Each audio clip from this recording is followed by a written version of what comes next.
and the South Jersey Horror Podcast. Today, I have a legendary actor with me, Mr. Frank Collison. Is that how you pronounce your name? I hope I did that right. You got it right, Ben. It wasn't collision. Frequently Who played? mispronounced or misspelled. No, as my mother said, I'm not an accident. Yeah, it's Collison, Okay, son of a sheep, great. son of a sheeper. Because my last name is Bush all the time. It's I'm like whatever, just get on with it. So Do tell? Do tell? do How do you till say is do it? till. Oh, do tell. Okay. Yeah. It gets Bush. Some people put an H in there or put a Y at the end. Like, where are you getting this from? My last name has no H in it whatsoever. But whatever. As just get on with it. Whatever. So you play Victor in M. Night Shyamalan's The Village, which was released in 2004.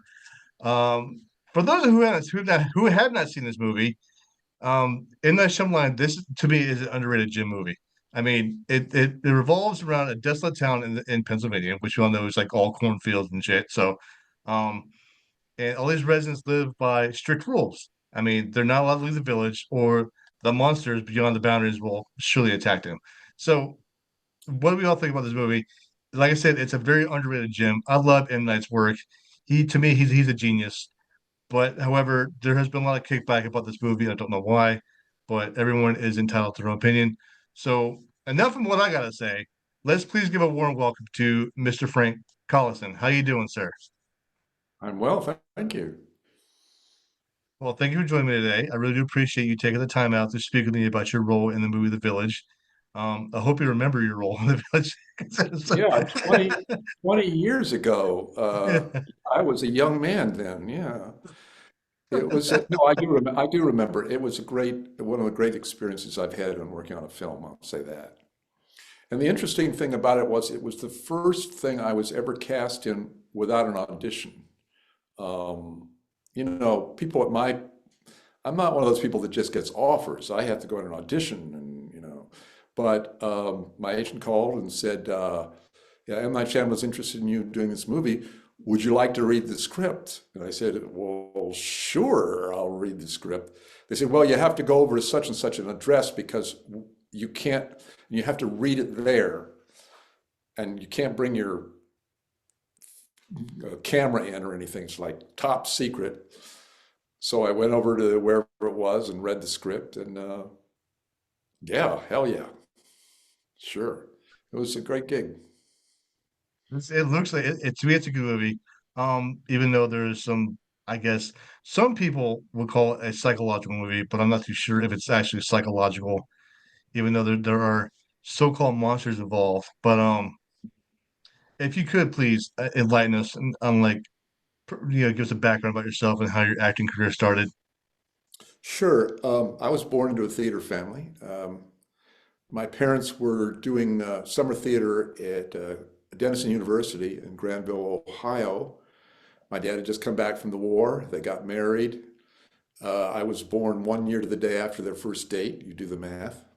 And we had a tent theater there. And so I was born in February, and I was in a show that summer as a carry-on prop. So I was born into a theater family and have done theater all my life. And I eventually pivoted into film. Well, I did, I did my undergraduate and I did continue to do theater. And for those of you people who are film oriented, it's very difficult to make a living in theater. It doesn't pay nearly as well usually as film.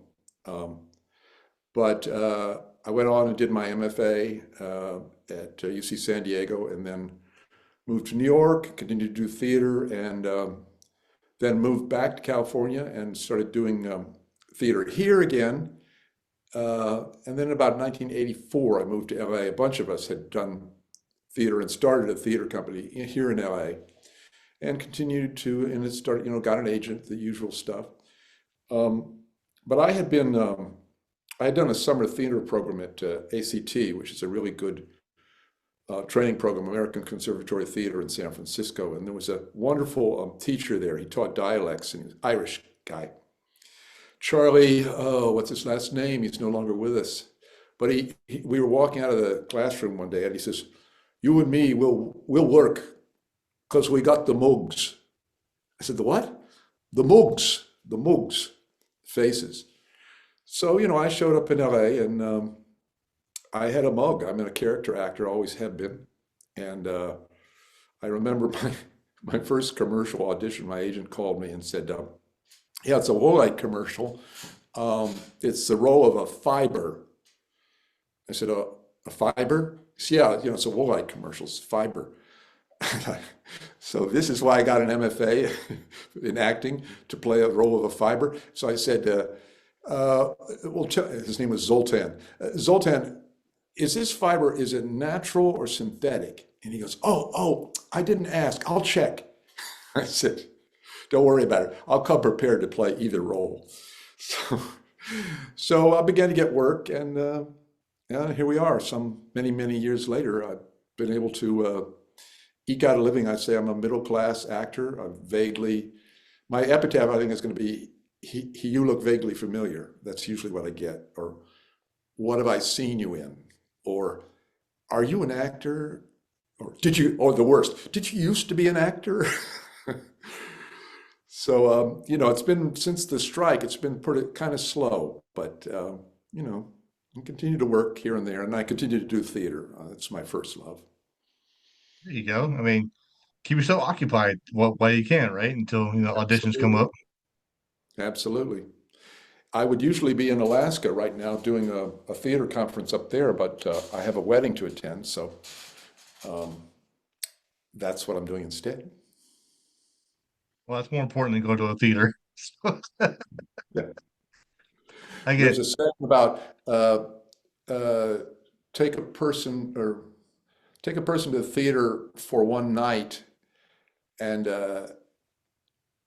I forget the saying, but it says, but get someone to become a theater artist, and they'll be poor for the rest of their life. It's my dad was an actor and a playwright. My mom was a director, and neither of them made their living at it because they had to do other things, because that's the lifespan of a lot of actors. They continue to do theater, but they don't necessarily make a living, support themselves with it. I still enjoy it. There's a theater right down the street from my house that I go to every once in a while, just to watch, just watch people act on stage. And as for me, I don't have the. I guess I'm not brave enough to get on stage. I don't know. It's just Well, the difference between people will always ask me, so what's the difference between film and stage acting? And well, one thing, stage acting is much more actor centered. As soon as I moved to LA and started working on films, and you show up on a film set, and there's like 150, 200 people there, and you're talent, talent, come over here. They don't even know your name, and your job is just to say your words, don't cause any problems. Especially when you begin to work, and so you learn that you're a very small part of a very much larger machine. Um, yeah, you're on camera, but there's a lot of other stuff going on that makes a film happen. So, and you have to respect that too. so. Getting back to your character, Victor, in the movie, Yeah. The Village. So you were explaining that you did have an audition for it, and I just say, hey, bring this guy in. I want him on the movie because he looks cool. So Well, I asked, I, we were standing, I remember we were standing on the loading dock. We just gotten out of the van, and I said, Knight, I'm not fishing for compliments, but this is the first time I've ever been cast without an audition. Can you explain to me, I mean, can you just tell me how you made this decision? And he said, well, I saw your demo reel, and I saw that you did this and you did that. And I had one role where I was very sweet, and a role I was like psychotic or something. I don't even remember. Um, and he said, anyone who could play that range, I want him in my movie. Um, uh, and I had the same experience with the Coen brothers and with the David Lynch. I've worked with those three. Is the more power they have as directors, the less, the quicker they can make their own decisions, because they don't have to run it by anyone. If the Coen brothers want you for their movie, you're in. They don't have to consult with someone else. And the same with Knight, at least at that point. Interestingly enough, though, I did have to audition for the next film I did with him, which was The Happening. But I'm happy to do that. I mean, I was just surprised that I was cast without it. So That's great. I mean, I guess he recognized, hey, this guy's talented. I want him in a movie. So obviously you play the part very well. Um, and he, like I said, he has an eye for talent, which is good. So your character in the movie, Victor, I tried to watch the movie last night, and what exactly, if you could remember, what his role is in the movie? I mean, what does he do? what is what is my role in the movie? Well, I'm a doctor, and I mean, really, I had very few lines in that movie. I mean, we worked for 2 months on it. And we can talk about it later if you want about we had 2 weeks of preparation before we rolled any film, which was really, really an unusual and wonderful experience. But I don't want to do any spoiler alerts for those. Should we not do spoiler alerts on this film when Oh, we're we can. I talking? mean, the movie's over 20 years old, and why not? I think, yeah. I mean, after, I mean, first of all, you know that M. Night puts he, uh, he does like Albert Hitchcock. He has himself in a small role in practically every movie. I think in this one he was at he was some cop or something. I don't know what he He's a was. park ranger, something Yeah, like as a that. partner. Yeah. But the other thing is, you know, there's going to be some sort of switch. You know, like I see dead people. But in this one, I asked people afterwards, "Did you predict the ending? What changed?" And a lot of people didn't know, but some people, "Oh yeah, I knew like 10 minutes in, I knew." And those are the people who were, I think, more critical. They saw it, but I think my role was to be. We were the people like Brendan Gleeson and Celia Weston and Jane Atkinson and who am I blanking on? William Hurt was the leader, and then Sigourney Weaver were the seniors of the community. And I was one of the people that I think Bill's character turned to when we had this crisis with Joaquin's character, who was dying, and asked me what we should do.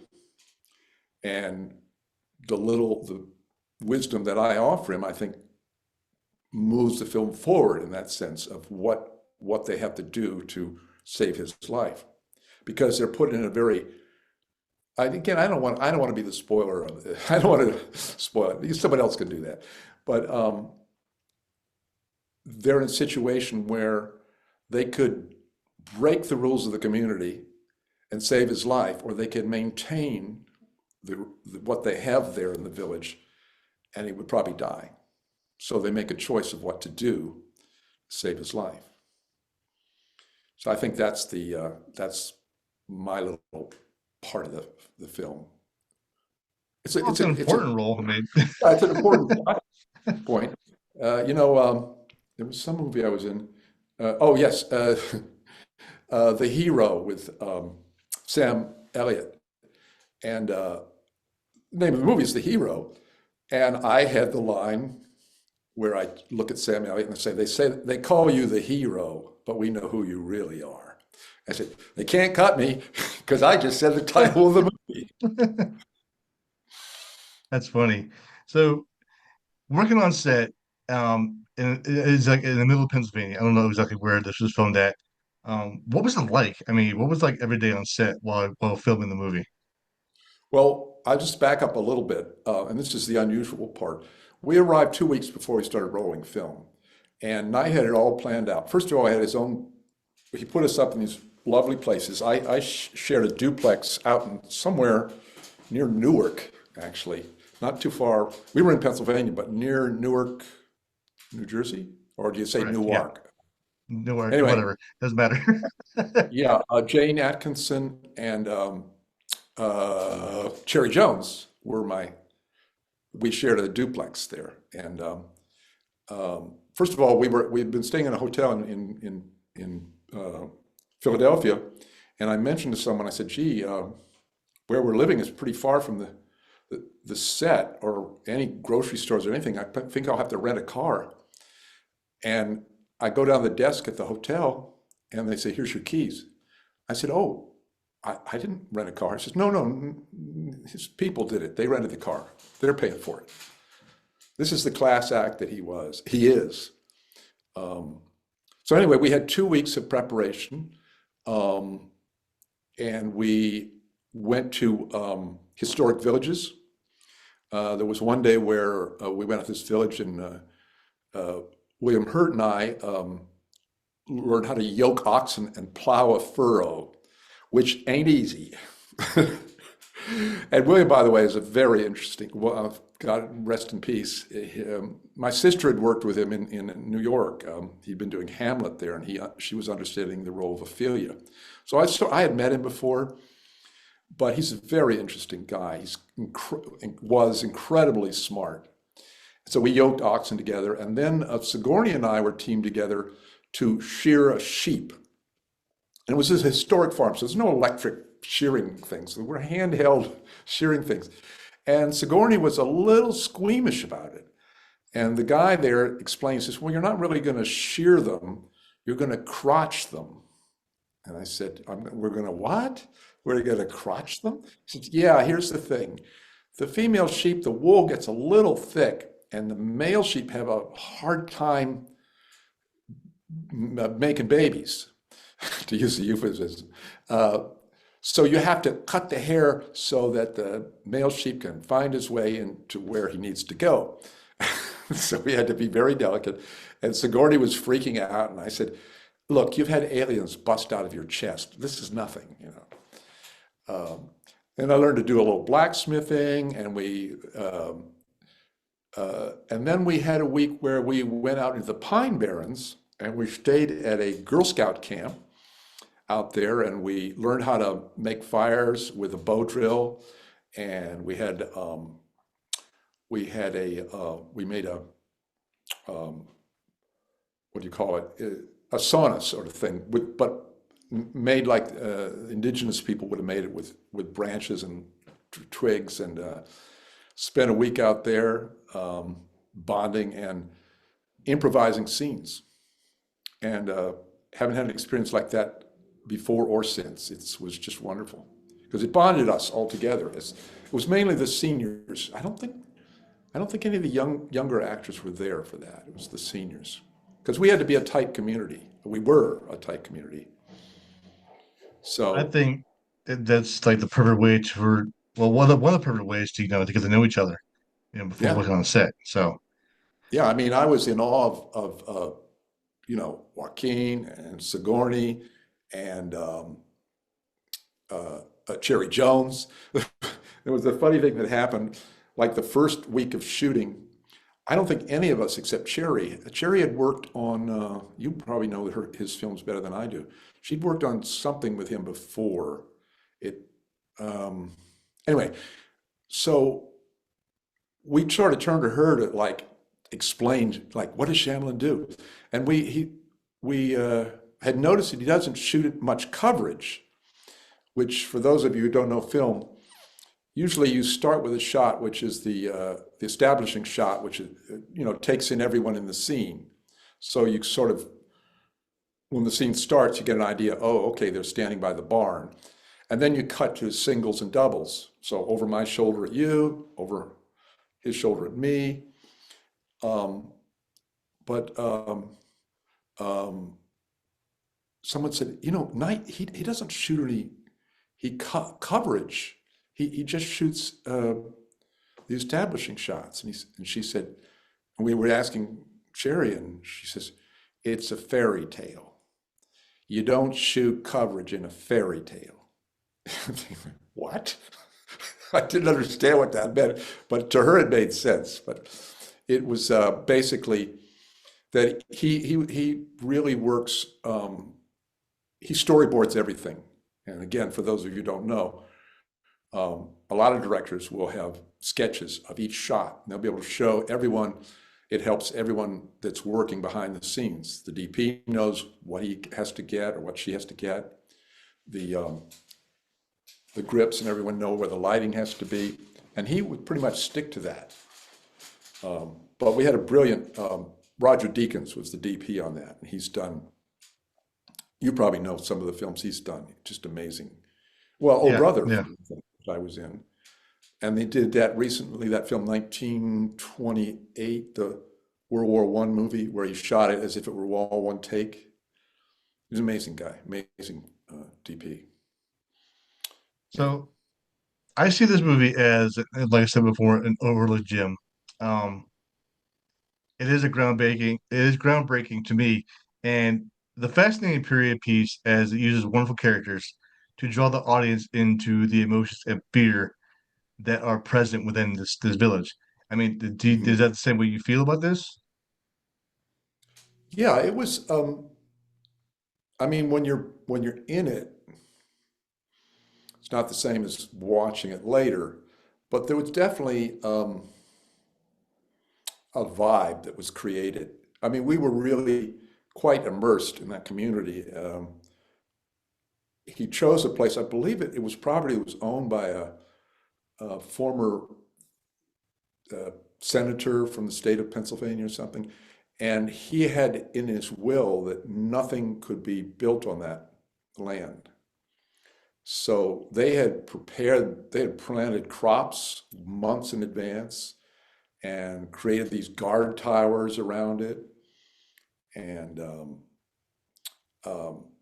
they had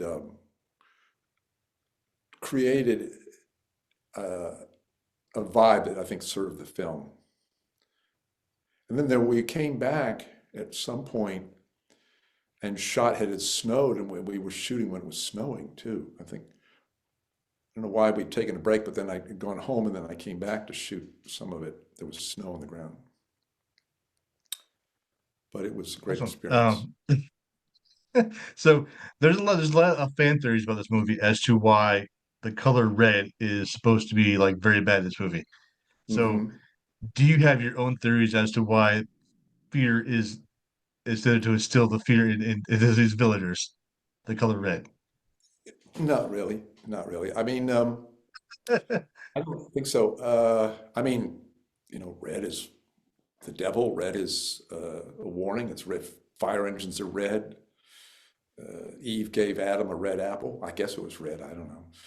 Red is blood. I mean, it's very suggestive. It's a whole different thing uh, when you're. I used to work with on Dr. Quinn, Medicine Woman, with Orson Bean, and we would come in for a table read, and he was sort of a cynical. He was a fun, great curmudgeon guy, had great corny jokes, and he would open the script and he'd look at it and go, bullshit, bullshit, bullshit, my line, bullshit, bullshit, my line. So I'm not saying I don't have that attitude, but I don't think that my job as an actor is to be involved in my reality in the scene. I'm not aware, and nor should I be concerned with what the audience is going to feel or think. You know, we try to play. We say in theater, we play the verb. We don't play an adjective. Like I don't play spooky. I don't play weird. I just play someone who wants whatever they want and is going to do what they need to do to get it. And that's just the fundamentals of what a character in the theater or in a film does. I wanted Joaquin characters, Joaquin Phoenix's character not to die. So I had that conversation with Bill Hurt's character. What do we do to save his life? You know? And so all of that other stuff, what the audience takes from it, why it's read, really outside my sphere of influence. I just thought like, and that would like say something to the cast like why he chose red, and maybe you can Mm-mm. provide an answer. Oh, hey, I mean that's cool, man. I mean, Well, like the yeah, we don't need to know that. It's red because I mean, sure, yeah, we could have said, well, Knight, I don't, why is everything red? And he probably would have given us an answer, but it was just a given, to us. It yeah, was our life. I've read a bunch of fan theories as to why they chose color red. I don't know what's accurate. Perhaps I can ask him one of these days if I ever get the opportunity. I don't know. So, but Yeah, yeah, I don't know. He's a very nice guy. I want to say one other thing about him. Each week we'd have a drawing, and one of us, the actors, would do a drawing. The drawing was something for the crew. So someone on the crew would win something, and it wasn't like a blender or something. It was like a week a week for four people in Hawaii, all expenses paid.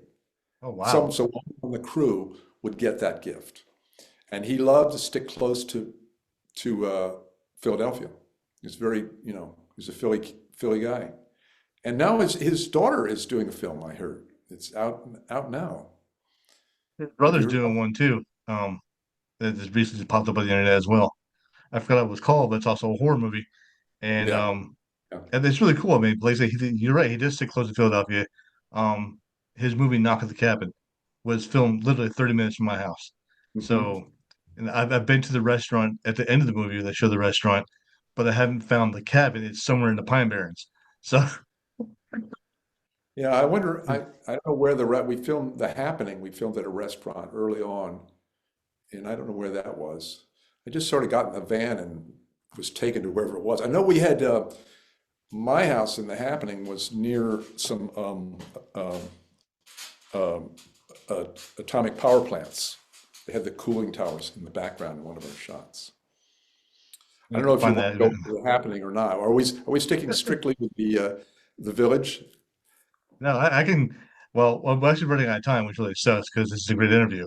Um, However, I do see that you are starring in a movie, upcoming movie called Rootstone. I was wondering if you could, if you are you allowed to talk about that movie? Runestone. Oh, yeah. Here's what happens. Um, People want to create a proof of concept for a movie. So they shoot a part of the movie. And I don't know how I got the came to the attention of the people that shot this, but they want to shoot up in the Oregon coast, and we were like Vikings, I believe. And so before they shot it, they contacted my agent and they said, we'd like to ask Frank if he would be interested in doing this, and could we attach his name to it? And what that does is, and I'm not trying to, I was kind of surprised. Okay, let's use a bigger example. If someone can get uh, uh, Ben Affleck to be attached to a movie, then they're going to get the funding for it. Because, oh my God, they can say, Ben Affleck is going to be playing the role of so and so. So I think in my case, they just wanted to get a core group of actors who had some good credits and had some, you know, as I said to you earlier, my epitaph will probably be something like, "You look vaguely familiar," or "What have I seen you in?" So they were getting people that wanted that they could use in their fundraising to say, "We've got so and so attached, so and so attached." Frank Collison, who was on, M. Night Shyamalan's movie or whatever, and that would help them to give some legitimacy and some potentially some funding. So we shot 3 or 4 days up on the beaches in Oregon in the woods out there. It was fun, but I don't think anything has come of it. I don't think it's gone beyond that. I like movies about Vikings, so I would think it would be very interesting to watch. Well, the So, premise was that somehow they'd ended up on the West Coast. How they got there, I'm not sure. But that wasn't, again, above my pay grade, Tricks, to understand that. I did ask Knight, though, once on The Happening. See, I'm going to get into The Happening. In the Happening, people are dying and they're killing themselves and don't know why. And um, at some time early in the movie, I say to Mark Wahlberg and to Zoe Deschanel's character, I know what's causing this. It's the trees, it's the plants. And I give this explanation. And they kind of look at each other and go, like, this guy's crazy. But later on, we come across a National Guard guy, and I said tonight, why, if I know what's causing it, why don't I say to the National Guard guy, um, do you have gas masks? We got to have gas masks because it's something, the trees are putting off something that's causing it to happen. I guess I'm doing a spoiler alert here. And he goes, no, because no one believes you. I said, I wanted to say, but but I believed me. Makes sense to me. That's what I got from watching the movies. Like the trees are putting out some kind of pheromone or something, and it's Right, controlling our minds to kill you. It's like right, because no one's gonna put themselves under a riding lawnmower just for the hell of it. I mean, right. Well, the other question see, I'd already worked with him, so I felt a little more at ease and able to ask him questions, as you say. Well, I didn't go up to him on that and say, "Why did you use red? Why did you use red on this movie?" But in this one, I said, um, I had met with the woman who was playing my wife in The Happening, and we had a whole backstory. And she comes out of the house and says, "I say, did you bring the mustard?" And that was the line or something. And I said, "Can I? We came up with names for ourselves. Can I say, hey Kelly, why did you bring the mustard?" He says, "No." I said, "Oh, okay." He says, I don't name characters that are going to die." I said, "Okay, whatever. That's good enough explanation for me." all right, sorry, that's all the time we have today. You've been a fantastic guest. I love hearing about whatever you have to say about any movie. Um, you're from the golden era, man. I'm telling you, the Blob from 1980, whatever. So you're a legend in That my goes way eyes. back. It was not the original Blob. It was the second one that Frank Darabont directed that. Yeah, but thank you. Yeah, Yeah, still a legend in my eyes. I mean, you're a good actor. You're very talented, obviously. Um, I wish you nothing but the best in your career and nothing but success. And okay, movie that you get going on. And thank you so much for joining me today. You've been wonderful. you bet. And I hope you guys go and see the Village again and figure out why they used red. It's not just the village; they do it in Sixth Sense too. So he uses it a lot in that movie as well. Ah, So okay, right. so it's just something going on. Anyway, ladies and gentlemen, boys and girls, the legendary.